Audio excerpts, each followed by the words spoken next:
Welcome to the Dork Forest. Jackie and her pals will never bore us. Shameless confessions about our obsession will make us laugh and smile. So let's explore the Dork Forest and dork out for a while. Hi, Jackie Kashian here. You're listening to The Dork Forest. You know the websites, dorkforest.com, thedorkforest.com if you like a determiner. JackieKashian.com has everything. Both of my podcasts, all of the stand-up stuff, the new album, links to YouTube, Instagram, TikTok, all the things. But so, I think, does dorkforest.com, where you can look at old videos of different shows. Anyway, if you want to support the show, tell people about the show, review it on iTunes, thumbs it up on Pandora or Spotify, wherever you listen to podcasts. I appreciate that. You can donate. You can donate monthly. PayPal lets you do that. You can also do my Venmo if you like. It's at Jackie Kashian, absolutely everywhere. And my email address is jackie@jackiekashian.com, and that's what the PayPal is. The PayPal link is on jackiekashian.com and dorkforest.com. And go to any of them.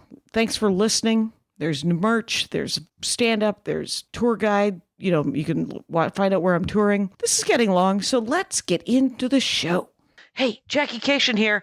I'm in Denver at the Denver Comedy Works condo, the only condo, quite honestly, that I've ever enjoyed.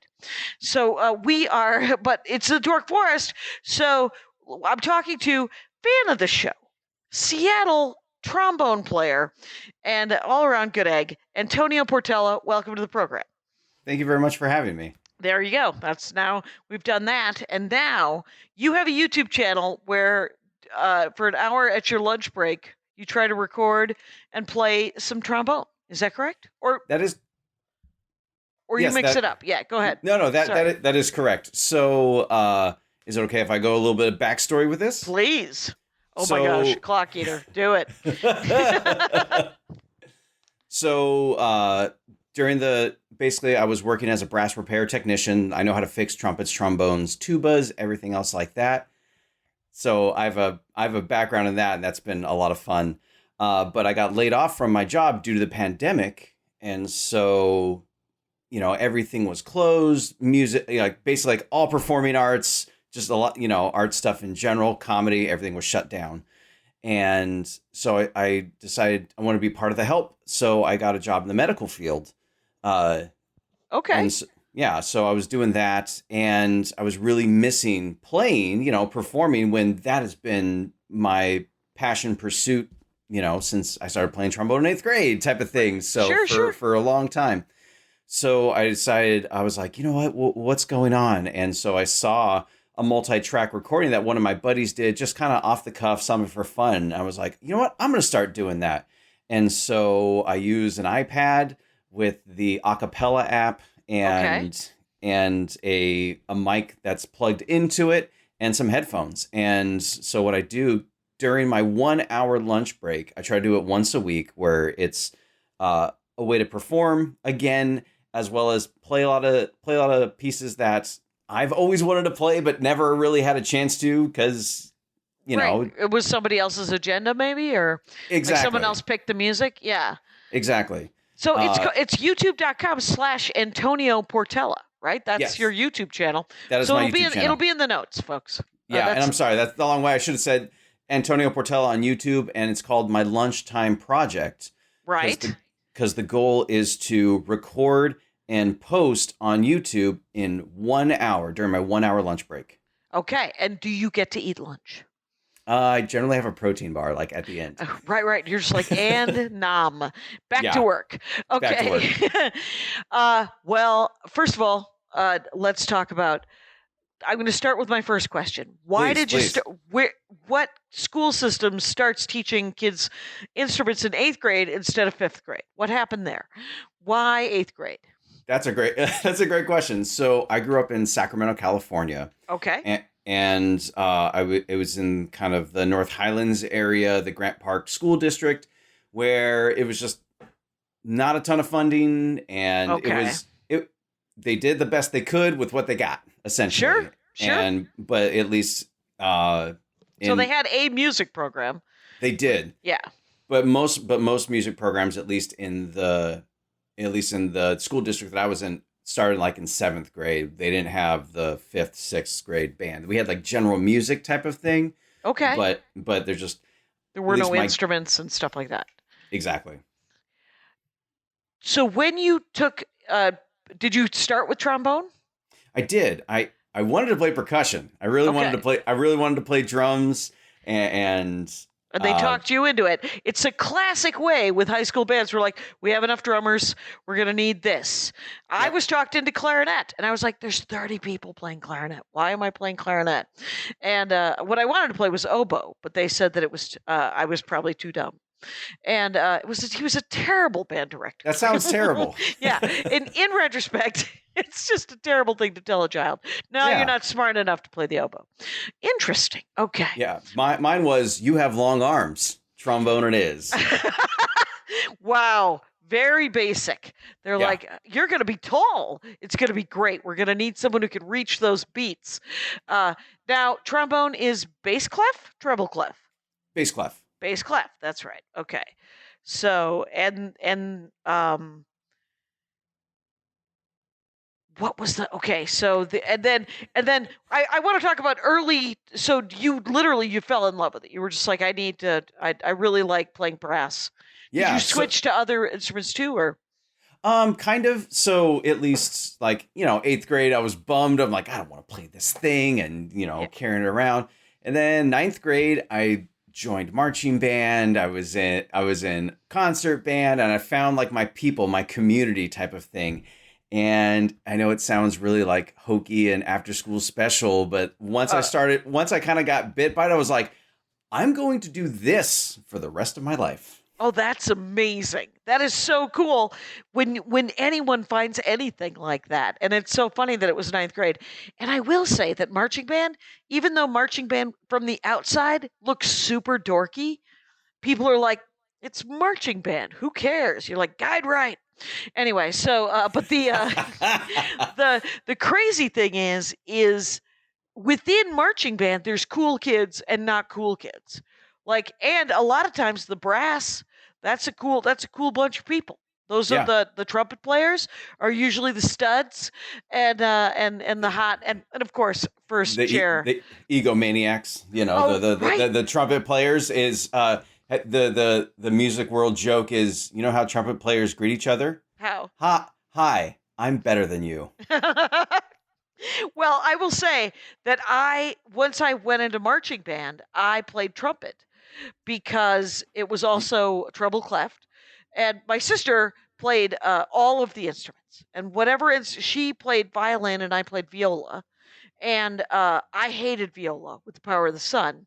And so I quit. I quit viola. Me and my friend Michael Harriman, we both quit at the same time. We leaned in and said to Mr. Owie, who then told me that I couldn't play the oboe because it wasn't smart enough. I said, hey, we quit. And my sister said, you can quit? Anyway, but by that time, she had been bit by the violin bug. And then I started playing clarinet, and she was like, well, give me that. Let me try. And so I played clarinet, and then I played bass clarinet in concert band, but I played trumpet in marching band. Mm-hmm. And that was super fun, though I did at least once drop my trumpet on the ground and crush the bell. So you also fix. Okay, so you play trombone. You play trombone through high school. College? Anything? I joined the Marine Corps right out of high school. Did you join the Marine Corps band? I did. Oh my God. That is amazing. Talk to me about the Marine Corps band. All right. So there are, at least when I was in, there are since fewer bands. A few of them have been decommissioned. There was 12 Marine Corps bands, fleet bands, and then there's the President's Own, which is in Washington D.C. That's on another level. Same like as you can imagine. As you can imagine, yeah. But so every job in the Marine Corps, you are a rifleman first. So I had to go through boot camp, 3 months of boot camp, like everyone else. Another 3 to 4 weeks of Marine combat training. Then I went to the Armed Forces School of Music, which is a tri-service school. So it's Army, Navy, and Marine Corps all train at the same school, and you get yeah. That makes the bands big enough, I guess, and they can and gives them more flexibility, I'm sure. I Yeah. like the idea that you have to go to combat training because you're going to beat someone to death with your trumpet or your trombone. So, okay, so you went to the Army. It was Army, Air Force, and Marines. Army, Navy, and Marine Corps. Okay.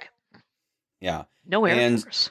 No, Air Force has their own music program, and they don't. Their level of entry is a little higher. Let's say so. For the other services, include you have to be at a particular level, which I would say is probably maybe freshman, sophomore, junior level of like undergrad type of thing, or at least have the potential to get to that level. I would say Air Force, they have a higher level where most of the people in their bands have at least a bachelor's degree. Oh, okay. So they came in with kind of a bachelor's degree in music? Yeah. Oh, yes. wow. Okay. Yeah.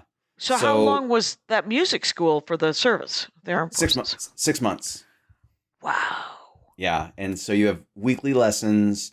You have marching band every day. It's not the field show marching band, but the parade field marching band. Right. You're not making a cornucopia. You're marching in a row. At least at the school, yes. Yes. Okay. Concert band, jazz band, music theory. They didn't have music appreciation, and you had to maintain a minimum amount of practice hours a week. Oh, wow. And you had to log them in kind of punch in about it? Okay. They have a log book. It's like, here's the trombone log book, and your instructor will flip through it, and it's like, you're not on there enough, as well as occasionally the instructor will patrol in the evening time, to say, it's like, oh, you said you were here on Tuesday at 8:30 p.m. practicing. I was there. I didn't see you there, type of thing. Yeah. So were they just those little booths?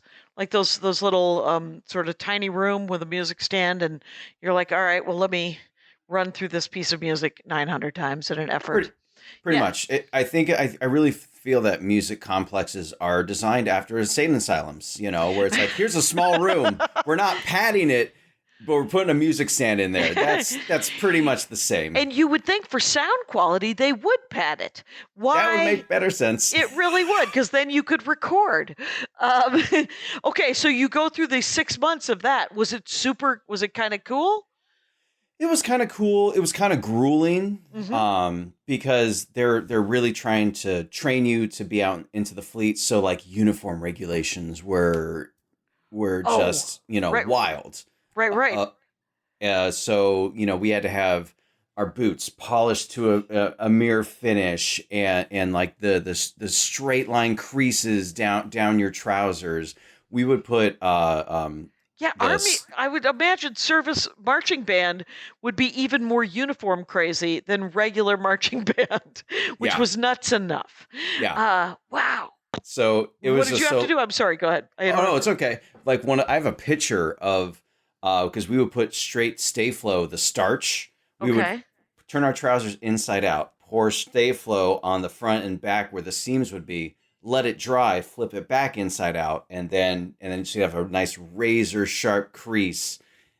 And I have a picture of, we put so much Stay Flow, I'm like, and they drove like, all right, look, here we go. They're just standing up in the middle of the room. And so did you have, because it's the service, did you have to do sort of a barrack situation or a roommate situation? Barracks with a roommate. Okay. And so was there free time to sort of do more fun kind of play? There was usually in the like late evening time and then on the weekends, but you didn't have a car, or at least I didn't have access to a car because it's in Norfolk, Virginia. Okay. So you could do stuff on base. They had a bowling alley, movie theater, like a bunch of stuff like that, but a lot of it was practice and sleep. So that's 6 months of that, and then you were assigned into a band? Yes. So I got stationed in Albany, Georgia. All right. So it's a Marine Corps logistics base, and it's 3 hours south of Atlanta. Okay. Yeah. What is And we're not even talking trombones. I'm just so fascinated by all this. Right. We'll get to it. This all revolves around the trombone. This is all the places the trombone has taken me. Right. And okay, so I'm writing other questions that I would like to ask once we start talking about trombones. But so what did you do on bass? Like, you're like, oh, well, we have to do these ceremonial things. But were you also on bass doing any sort of fun things? Yeah, I mean, trying to think. My bass wasn't the biggest or most fun bass. A lot of time, the best part about being in the band that I was at is that we traveled a lot, so we got off bass quite a bit. Okay, because you had to go do other sort of events that needed to be done at other bases that needed a band, but also doing a lot of stuff out in the community, all up and down the East Coast. So a lot of times it was explained to us this way, where most of the time, because unless you're in your dress uniform, the civilians don't see the military unless you're on base, type of thing. So most times that people see a military band in a concert or a parade, that's their only view that they will ever really see of the military. So it's like that type of representation. But because of that, we traveled, like I said, every weekend every like it'd be like we'd be in town on base for like 2-3 weeks. We may have a ceremonial change of command or retirement ceremony, something like that. But a lot of times it's like, okay, we're going to Cedar Falls, Cedar Rapids, Iowa. We're going to Connecticut. We're going to New York. So you'd fly around the country. Yeah. And so here's the question about the uniforms again. All right. Were you in dress, like Marine dress blues? Or was there... Okay. Well, that's kind of cool, because those are the fanciest of all uniforms. I'm a little biased, but I agree. Yeah, well, you would. And and then, because regular...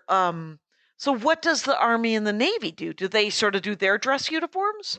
Yes. Okay. Yes. Which, I would say the Navy uniforms are very cool. The Cracker Jack box, fancy, and also possibly more comfortable. But because they have more of a more of a bell, a bell bottom. But though that may not, I may just be literally going off a Cracker Jack box at this point. But okay, so do you have a favorite trombone? Like, how many trombones do you own at this point? I own 3 trombones currently. Okay. I am primarily a bass trombonist. So, do you want to go through the lineage of the different trombones? Yeah, let's talk trombone. Like, I don't know anything about trombones. I played a trombone for a heartbeat when I tried to learn bass clef, and I got rivalry with my sister. Failed. Epic fail. So, how many kinds of trombones are there? What's the scoop on trombones? All right, so it goes. Basically it's kind of like all the different voices of a choir. You have a soprano trombone, which is essentially a slide trumpet. Okay. You have an alto trombone, which is just kind of medium. You have the tenor trombone, which is pretty much what everyone learns how to play. Okay. You have the bass trombone, which is pitched just like the tenor trombone, but everything's just a little bit bigger, gives it a little bit warmer of a tone. And is it like flugelhorn? Yes. Okay. Because it has kind of a deeper, kind of a bigger kind of vibe to it. Exactly. That's a great analogy. Okay. And then you have the contrabass trombone, which is just a behemoth of an instrument. Okay. Have you ever played that?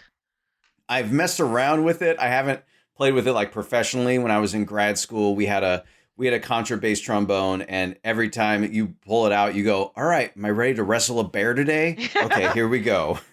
Okay. That is nuts. I am actually looking at my computer to look at, or my phone to look at different trombones, and a bass trombone. Does it just have extra tubes? It has extra tubes. Okay. Oh, look at that. Okay, everybody get to YouTube. Watch the YouTube for. Okay, that's awesome. Why the black thing? Oh, this is A because grip? it rests on my neck and it's leather, and so it just kind of it's a little more comfortable Oh, as well as it saves the brass because everyone has their own little alkaline acidity in their skin and whatnot. mm-hmm. Mine's not super bad, but I've had these valves at least. Everything else has been changed out over the years. I've had these valves since 2002. Okay. So these valves are 20 years old. And just to kind of like save the lacquer and the wear a little bit. So Oh, okay. So it because it'll just sort of disintegrate because of the acidity in our skin or something. yeah, so at least the lacquer will come off, and then if it's really acidic, then it could eventually eat through the brass a tiny bit. I mean, that's a very like long term, Right.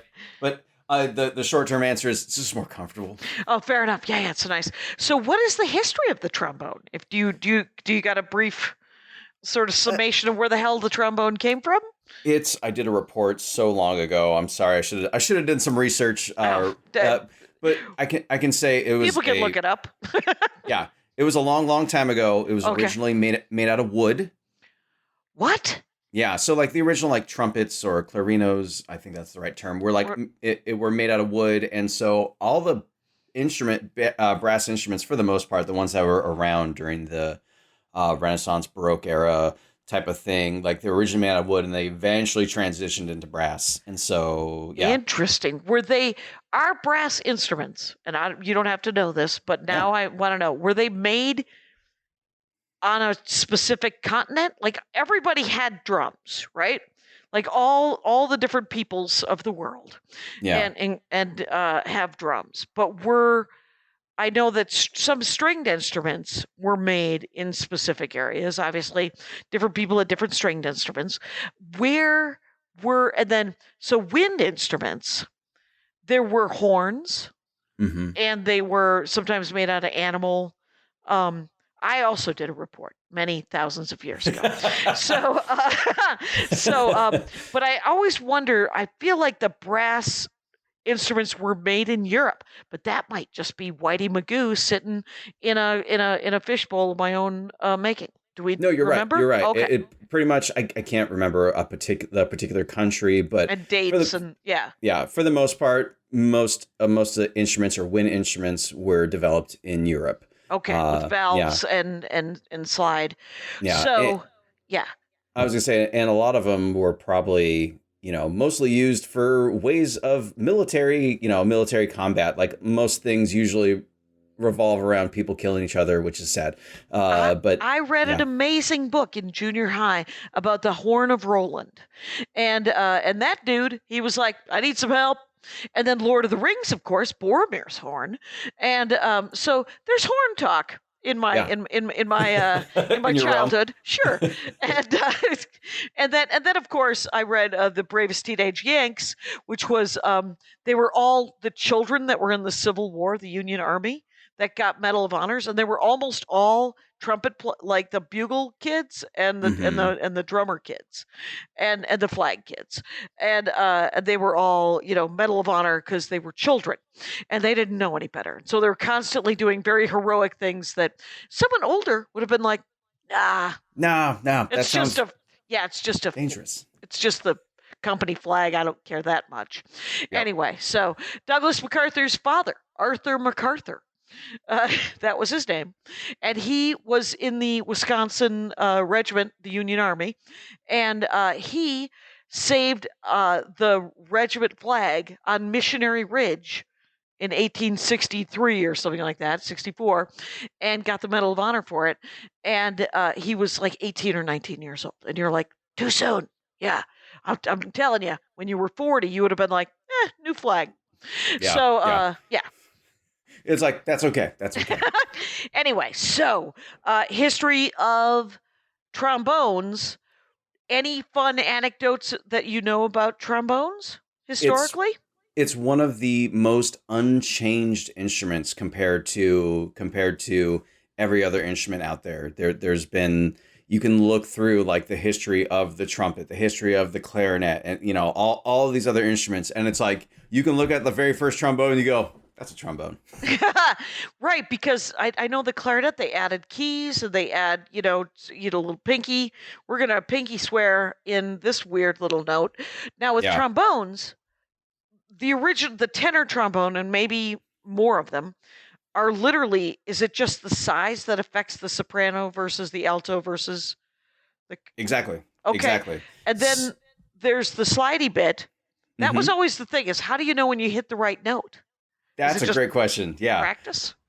It's practice. So it's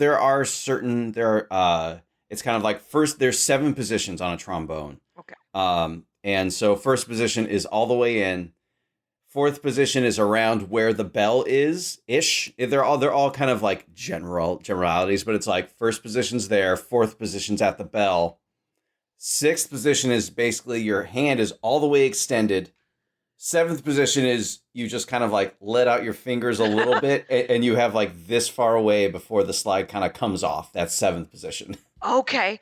And you fill it in between there. That is so weirdly fluid for something that's supposed to be kind of like music. I think of, jazz, of course, not precision isn't the, it's more the vibe, right? It's more the emotion. That's the second time I've said the word vibe. Hey, it's a term that's used a lot. It's a good music term. It's a good music term. But that's why you and your long arms that's just weird, because you obviously can get a different tone or a note than other people can. Yeah. So when you look at a piece of music and then now this is a weird question. I would imagine that a piece of music would just have notes on it, right? It's just music. It doesn't tell you what the position is. Like you're like, oh, I'm shooting for a C here. So at the beginning, or in most like method books, or at least beginning method books, they said this is a C, this is what it looks like, this is in sixth position. Okay. And so like even I came with props ready to go. Oh, hello. Geez, I'm sorry, maybe I'm weeding off. But, are you kidding? Yeah, that's a classic.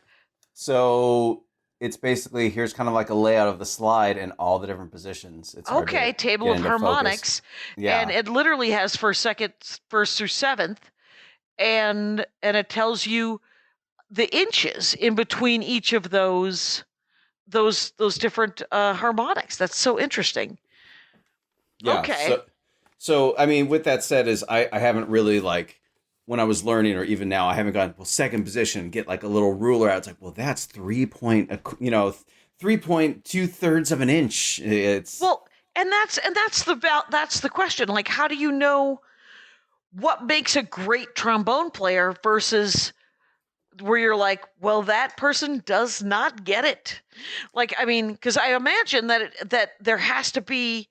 And I'm sure this is true with all instruments and all music, but there has to be an organic vibe where you're like, me and my trombone are friends, and we know where things go. Yeah. More than other instruments, I think, to some extent.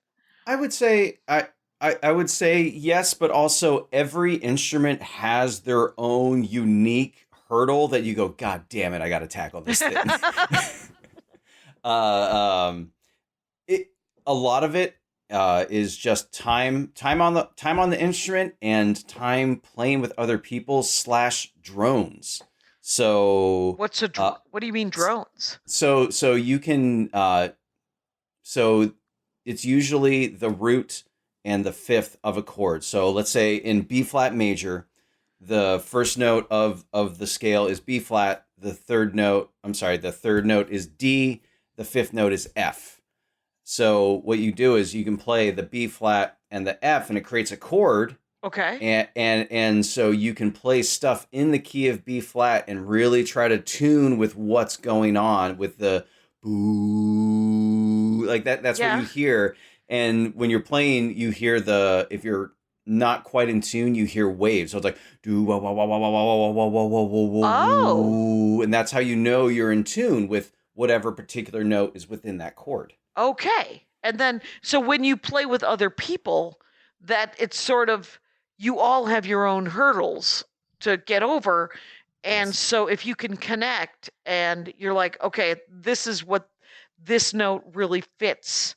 This is the way this note, it is that still that note, but you have to sort of massage it a little bit to fit in with the rest of the quartet or whoever you're playing Exactly. And there's also always the tuner, the you're sharp, you're flat, great. Okay, so when you're playing like alone with nothing, you go, all right, I'm playing E flat. My E flat's in third position, and you're like, oh, I think it's here. The tuner tells me it's a little higher, so I got to bring the slide in a tiny bit. Okay. So with the combination of just the time, the playing with others, the drone, the tuner, then it's just constantly, you're constantly making micro adjustments when you're playing with other people. Excellent. I find that fascinating. Now, here's my next question is, do you have a favorite trombone player besides yourself? Because you should be your own favorite trombone player. Thank you. I'm my own favorite comic. So, and then I which love, is good. Right, which is ideal. You should be your own favorite insurance adjuster. So, yeah. I like that. I would say at least I have a handful of like favorite people I listen to. One of my favorites, and I got to study with him. His name's Charlie Vernon. He is the bass trombonist of the Chicago Symphony Orchestra. Okay. Wow. And he is one of the leading just brass players in the world, at least like on trombone. And he has this beautiful concept of sound and playing so smooth. Legato is the musical term of playing smooth. Okay. And like connected and everything. And so I went and he teaches at DePaul University. That's where I did grad school for 2 years. So I got to study with Charlie Vernon and get his concept of sound in my head. And lessons were literally in a room about the size of the second bedroom. So not big, but not small. Right. And he'd sit on one corner, you'd sit on the other. You would play something, and he goes, okay, well, that sounds good, but try it this way, or it's like, well, try it this way. And he'll play, and so you get his concept and big sound blasted into your face. Are you guys across the room with each other with trombones? Yeah. Oh, that's awesome. That is, so that's how he teaches, sort of. I suppose it's like a piano teacher sitting next to you going, okay, this is what the hands look like. And was he in grad school? I'm sure it is very much sort of a feeling and sort of a deeper sort of theory and practice and integrating all of that. So Does it seem like that? it's a lot of just like getting down to the minutia, to the nitty gritty of and really having those, like the lessons are brutal. They can be real brutal. How long are they? Were they like an hour? An hour. Hour. Okay. Yeah. But an intense hour. Yeah. So like Charlie's lessons would be a lot of times, all right, let's play the first half of this piece you've been working on. He's from Carolina, I think North Carolina. Okay, so he has a little bit of a twang. A little bit of a twang. Okay, yeah. And he's like, all right, let's try this. Okay. Oh, all right, let's shorten it. Let's try this phrase. Okay, let's try half this phrase. Okay, let's try this first measure. Okay, let's try this first note. Okay. Let's just buzz the first note, like type of thing. So at the end, you're just like, you leave feeling pretty frustrated and defeated, and that is not his intent, but a lot of times that's how you leave a lesson. Right. Well, and just exhausted by the intensity of it, I'm sure. Yeah. Whenever anybody is that, specific in their teaching method, it's great. It's a learned skill to get that sort of minutia and repetition at that level. But when you leave, you're just like, I would like to lie down now. Yeah. I'm going to need a large glass of water and a nap. Yeah. It's like, hey, do you feel motivated to practice after your lesson? I'm like, not this one. No, I kind of want to put the trombone in the case and maybe return to it in a day or two. Right. You're just like, I just need to chill out and maybe listen. How do you clean your palate after such a thing? Do you try to listen to other music, or do you just lie down? Sometimes it's lie down. A lot of times it's especially the schools of music in general. There's always people hanging out, practicing. So you can always like look down the hallway and you go, hey, you want to go grab some food, or you want to go, you want to go grab a drink, right? Type of thing. So it's usually kind of like get out of the building at least for a moment, or watch SpongeBob or some, just something very, very separate. Yeah. Okay. Then there's always sometimes the unfortunate circumstance where your lessons move week to week depending on their schedule and yours. But like you may have a class immediately after or a rehearsal immediately after. So going from an intense lesson to then now an intense 2.5 hour orchestra rehearsal. Wow. And so by the end of the day, you're just mentally just toast. Right. Okay. So, and he plays in a symphony orchestra. So he's just rattling off Dvorak. Like, what's happening? Who's he? Like, what are good pieces for trombone? Like, what's a favorite, like a symphony? Is there a favorite symphony piece that you do enjoy? I love Bruckner's Fourth Symphony. Who's Bruckner? Bruckner, is it Anton Bruckner? How do you spell Bruckner? Oh wait, I could look it up too. That's what I'm about to do. It's you know how to sort of Bruckner BRU symphony. Hi Rangers, we're looking things up. Yeah. So Anton Bruckner, Anton Bruckner. Okay. And he has written symphonies. And he just really he's very thematic with his material, but like he relies a lot on the brass, specifically like the low brass type of thing. They're great pieces. Viola players hate them because all they're doing is their tremolo, and so it's just for like it's 20 minutes. It's a wrist burner, and they're just like, I hate Bruckner, and all the lower brass players are going, I want more Bruckner. That's there was okay. Do you know who plays Flo on the Progressive commercials? Her name is Stephanie Courtney, and she and her sister were both in band. And she one time did a fantastic.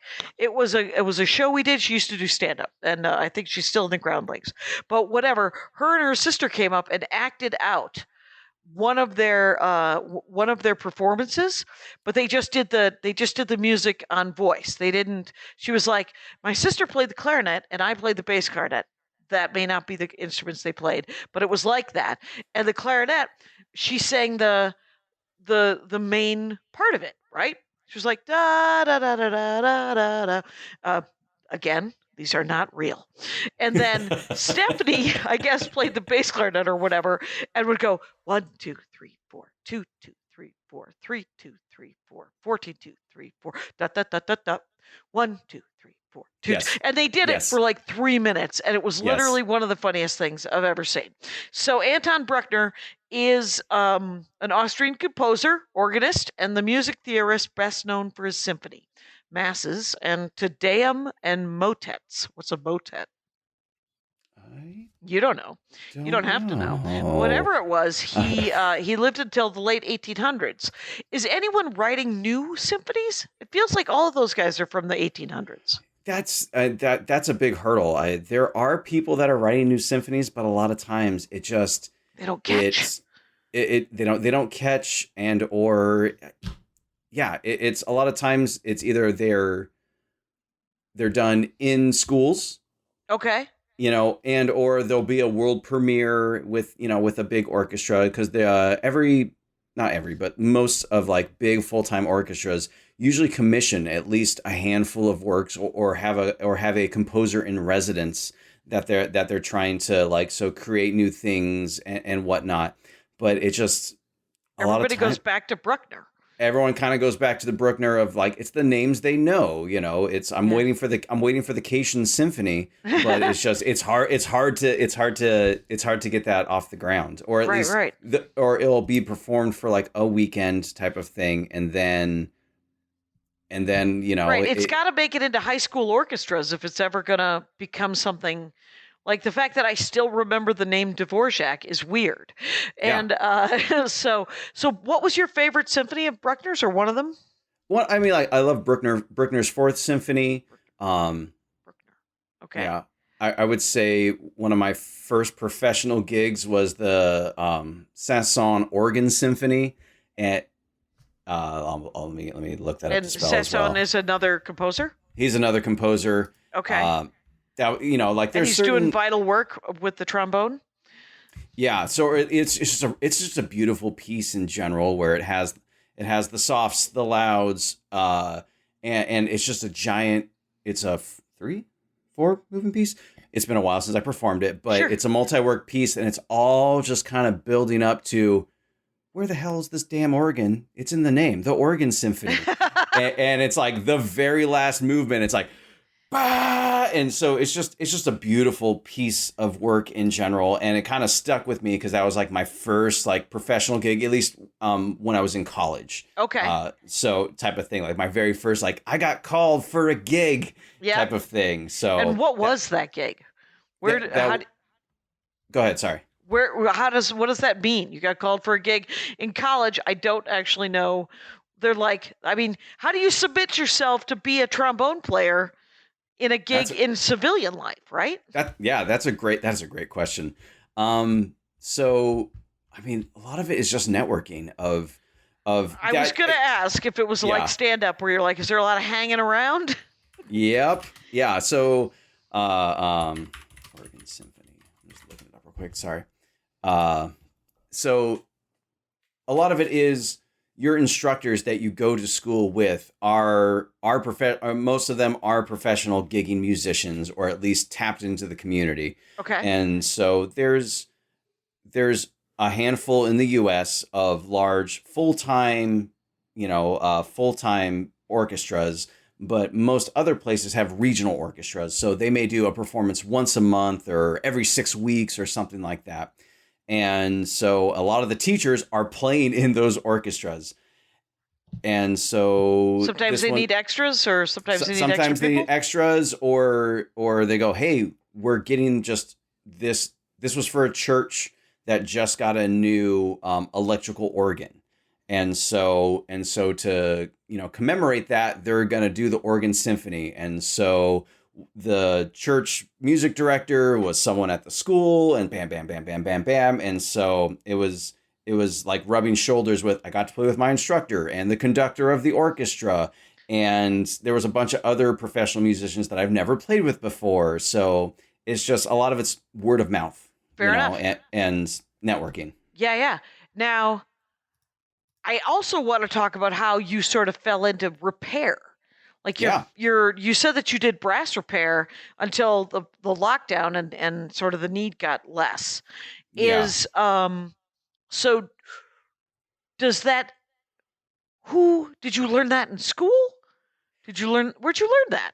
So I do want to touch one more thing about at least getting into orchestras. Okay. So there is, and then I will gladly talk about repair. But for at least to play as a regular member in pretty much all orchestras, there is an audition process. Makes sense. And so most of the time for the auditions here is a list of excerpts. So every instrument has their orchestral excerpt list. It hasn't changed in about 100 years. Okay. It's all the same stuff. Okay. And so they just want to know how well you can play all of those kinds of different styles, different styles, different tempos, articulations, kind of like the full breadth of the instrument type of thing. And so for an orchestra, they go, here's 20 excerpts we want you to learn. Okay. And you get there the day of the audition. 9 times out of 10, they're blind auditions. So they don't see you. They don't see you. Okay. The listening panel, whoever's behind the panel is behind a screen. The voice.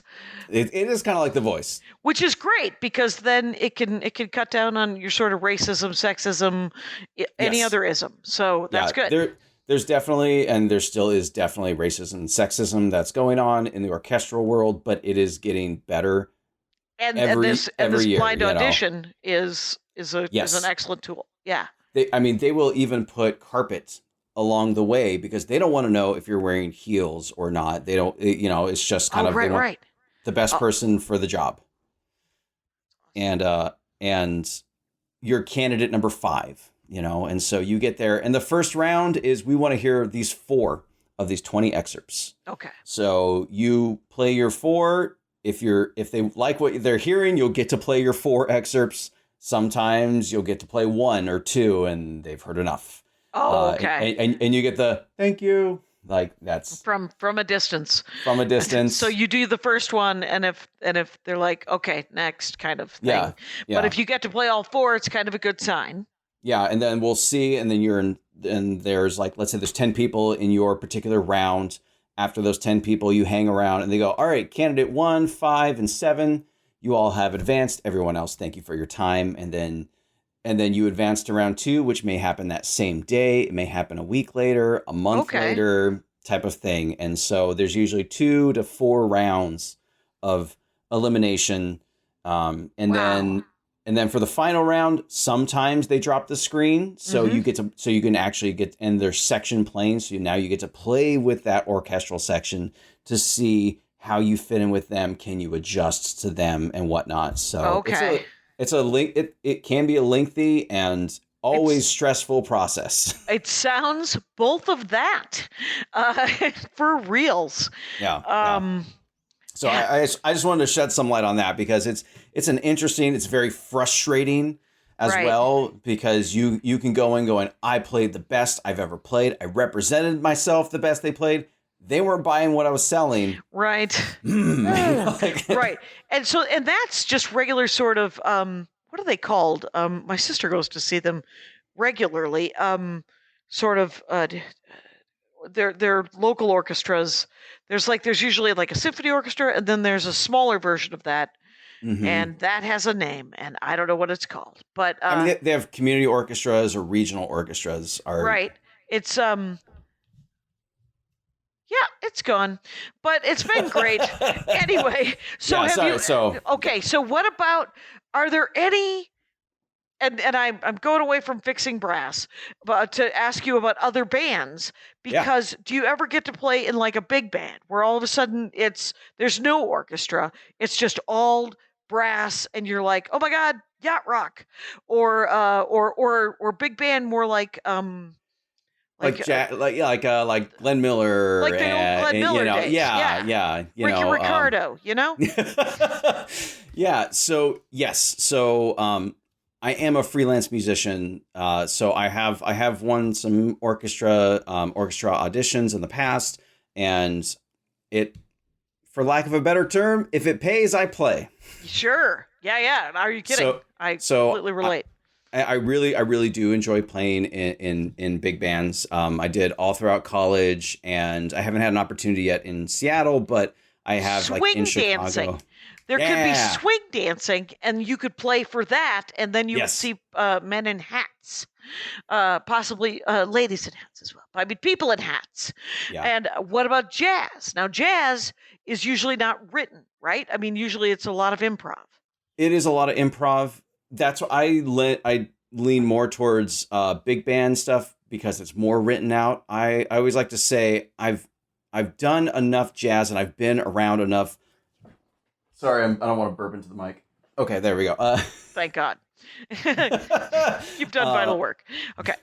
But I always like to say I have a toolbox that is labeled jazz. When you open it up in there's only like a hammer and a wrench. There's not many tools in that toolbox for me to really improvise. I know how barely, but I also know what really good improvisation and the skill set it takes to do that. And I know I don't have that. It's just a different skill set. Yeah, it's a different. I don't do roasts, and because I know I wouldn't be good at them, and I would probably be mad at myself for not being good at them. So why put myself through it?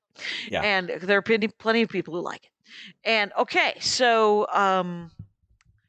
now. I mean, and we have about 10 minutes left, 15 minutes left. How do you, because I dropped my trumpet, right? Yeah. Essentially, the bell is crushed. I believe I threw away the trumpet. Or I gave it to the school, and they possibly got it fixed or not. That probably could have been fixed if it was just the bell for like $40. Well, but it's something you don't know. If you don't know what you don't know until you know. Yeah, exactly. Yeah. So, okay. So, go ahead. All right. So I got into doing brass instrument repair when I grew up. My dad is an all-around handyman, construction person. So I always grew up being around tools, working with my hands, helping him out, stuff like that. So I at least have a general, like a basic mechanical mind, so to speak. Okay. When I was in Chicago, we DePaul University, Roosevelt, Northwestern, they all took their instruments to this gentleman. His name is Dana Hofer. It's in Des Plaines, Illinois. I will plug the shit out of him because he is fantastic. Okay. So Dana does all the low brass work as well as for like Chicago Symphony Orchestra, Lyric Opera of Chicago. He's a heavy hitter. Okay. So I went there one day. I was like, hey, like something's wrong with my trombone. Came in on a weekend. And I was like, I find this really interesting. Do you mind if I watch? Yeah. And he's like, yeah, sure. So I kind of was just hovering over his shoulder as he was, I don't know, doing something. I forget. That was nice of him. If you were looming over him, kind of lurking. Yeah. Going, let me see where your hands are. How are you getting into the valve? What tool are you using? Exactly. And so he was like, hey, are you looking for some extra work? And I'm like, I am actually. Always. Yeah. I enjoy money and learning something I might be interested in. Yeah.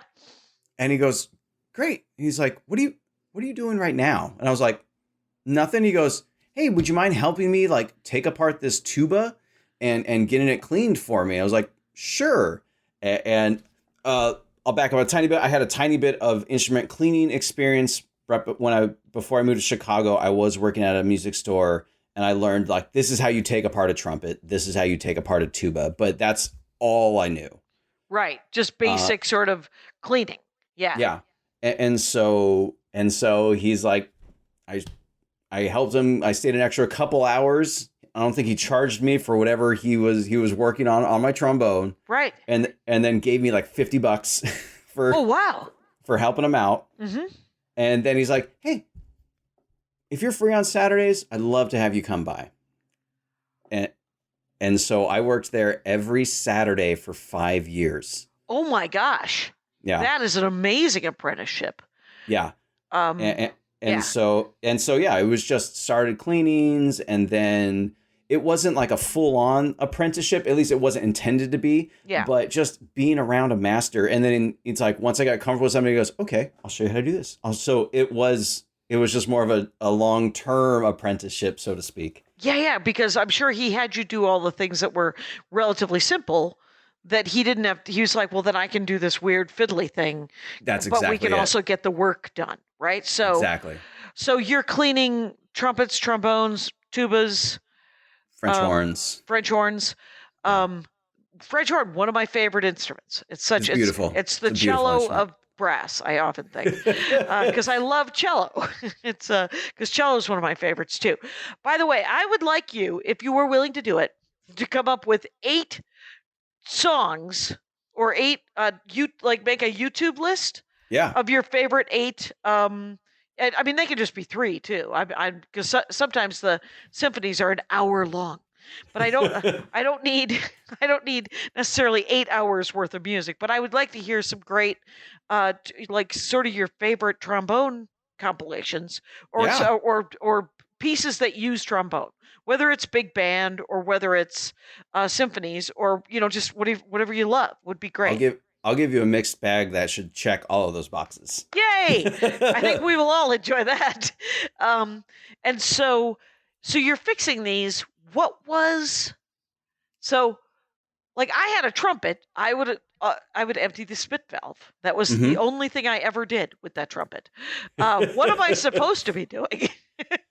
So you're supposed to give your or your instrument a bath, like you do in water. In water. So it's supposed to, there's like a general cleaning that if you do it supposedly like every month or 2 to 3 months type of thing, it just kind of helps keep the gunk out. This and kind of just, it's kind of like the oil change on your car. Right. and it just makes it keeps the tone better if it's clean, right? Yeah, so it makes everything. It makes for trumpet. It makes the valves maintain, like keeping that stays longer. And as we play, it builds up condensation, which then can build up gunk and calcification. And it could be gross. Yeah, it sounds real disgusting. Gross, especially the with spit people valve that itself was gross. Yeah, and you were like, well, so sad, too bad. I have to do this. So like for the lead pipe of a trumpet or any brass instrument, if you're play a lot or if you're eating some food and then like not really rinsing your mouth out or drinking coffee, then playing, it can get all built up in there and it can get gross. I don't want to get into details, but it can and it can even affect, but there could be so much buildup that it can affect the air pressure because all of a sudden your tube is, let's say, the size of a nickel. Right. And by the time you're playing, over time, it can condense on the inside to the size of a dime. Yeah. Yeah. So arteries. It's the arteries of the instrument. You got to clean them out. Great way to put it. Great way to put it. Thank you very much. So that's something I should have been doing. So you give it a bath and you're using water and warm water, not hot water. If you use hot water, it can strip the lacquer. Found that out by experience. Oh, there you go. How do you replace the lacquer? Can you replace the lacquer? You can. You can take it to a repair shop, and they have either like a spray can lacquer or they have like a little spray booth. So it's a protective coating that keeps the brass a little bit protected as well as gives it kind of more of that shiny finish, or will keep the shiny finish. Okay. But it's soap and water? No. Warm soapy water, Dawn, and then you can get little snakes or little scrub brushes, so like almost like a tiny little pipe cleaner. A little bigger than a pipe cleaner, kind of like almost what you use to clean a bottle, like a baby bottle brush type of thing. Okay. Cut the head off, and then it's on like a little wire, so you can feed it through all the tubes and get all the gunk out. Okay, so you're cleaning different brass. Did you have to clean any woodwinds? No. So that there are people in the instrument repair field that know how to do both woodwinds and brass. I only learned how to do brass. Fair enough. Yeah. Yeah. Now, let's say a tube has broken. Do you weld? We solder. Solder. So okay. Yeah. Okay, yeah. That's the tiny welding. It's called soldering. There we go. And in some cases, so do you replace the piece or do you like fill a hole or are you? Depends on the severity. So if it's like a tiny crack, you can put a patch. Like you cut out a little brass patch. You tap it down to get it molded over, and then you could solder that on. Sometimes if it's just a tiny pinprick, you could just float that with solder. Okay. But if it gets too bad, then there are times when a tube, a bell, whatnot needs to be replaced. So if Dana Hoffer, someone brings in something that has, I don't know, let's say that it got hit with a BB gun. So it has a bunch of different nicks in it. And it's affecting the quality of the music, right? The tone itself. Does he solder it? Do you solder it? Is that if every instrument comes in, it's almost kind of like when you bring your car into a mechanic. We use a lot of like repurposed mechanic tools. Okay. Automotive tools. But so there's like an assessment, and that's one of the things that I love about Dana. Is just the overall honesty. Like he'll look at something and you go, this would not be, well, I can fix it for you, but this may not be worth the repair. Because it'll look okay, but it won't sound right. Is that who's making these instruments? We never talked about that. Yeah. So there are a handful of manufacturers, at least throughout the world, but there are a handful of the big ones are in the US. So, excuse me. So there are, I shouldn't have been drinking soda. Oh, no worries. You can't hear anything, so you're not, no one's losing their mind going, good. It's fine. They just know that you were raised right. So there you go. Thank you. So there's Bach Bach is a big one. So a lot of them are based in the Midwest because people don't want to go outside. So what are they going to do? I guess I'll be inside during this winter making these instruments. Made by machine, or are they handmade, or is it in both cases? Both cases. Okay. So I was going to rattle off a few. So there's Bach, there's Edwards, there's Getzen, which is more of the not as customizable version as Edwards. There is Shires, there's Eastman, which is the same type of deal of it's under the umbrella of Shires, or vice versa. Shires is the customizable version of Edwards. What are you customizing? What's the? You can customize everything. Like colors or? So you can customize the size, the sizes of the tubing. You can customize the metal compounds. Is it silver plated? Is it more of a rose brass, a copper brass, a yellow brass? And those are all different percentages alloys and of the different whatever? Alloys. Yeah. And does that affect the music, or are you just is most of the customizing just like a guitar where you're like, I wanted to have flames on it or something? Pretty much all of it is changes the sound, sound and or the response to the player itself.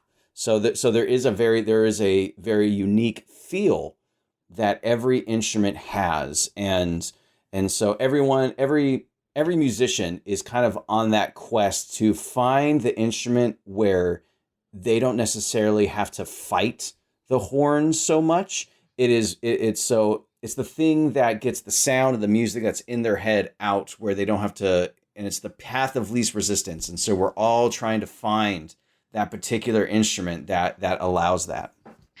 You know, it just occurred to me, I did one other episode, and I was with Brian Swartz, a trumpet player for Oingo Boingo. And we never talked about, I don't think we talked about the instrument. And this has been fascinating. I kind of wish we had another hour, but this would spend an hour, my friend. Yeah, it goes quick. by. It goes by so real quick fast because you're talking about something you love. Antonio Portela, by the way, is a trombone player, and he also has a day job.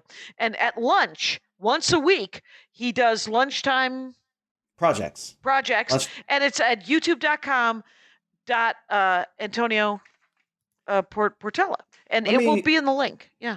Let me confirm that. I want to go to my YouTube page. Oh, right. Yeah. Let us make sure that we don't have to, you don't have to do too much searching to find it. Because I am looking forward to listening to some of that.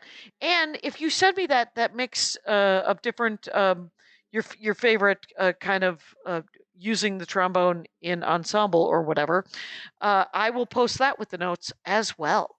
Fantastic. But it's also hard. Tell. It's hard to tell because I'm already logged into my YouTube page, so it gives me something completely different. Rangers, how much do you love this in the moment? We're doing it right now.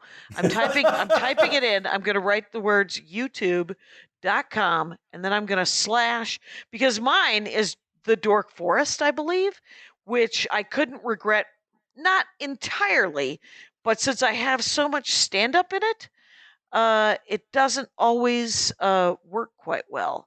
So I'm going to open that in YouTube and see if it brings that. Does that look right? That does not look right. That is not me. Okay, that is someone else named Antonio Portela out there, you guys. He only has 4 subscribers and 4 videos, so he should probably give that up. I have way more. I have 104. I have way more videos than 4. Lunchtime Project? Is that what it's called? That's me. I am about to type in the word Lunchtime Project into the search. This is a beautiful experience. Trombone and Lunchtime Project. Edelweiss by Rodgers and Hammerstein. Is that you? That's me. Okay, that is, first of all, how cool does that look? Okay, so there we are. I'm trying to get to, all right.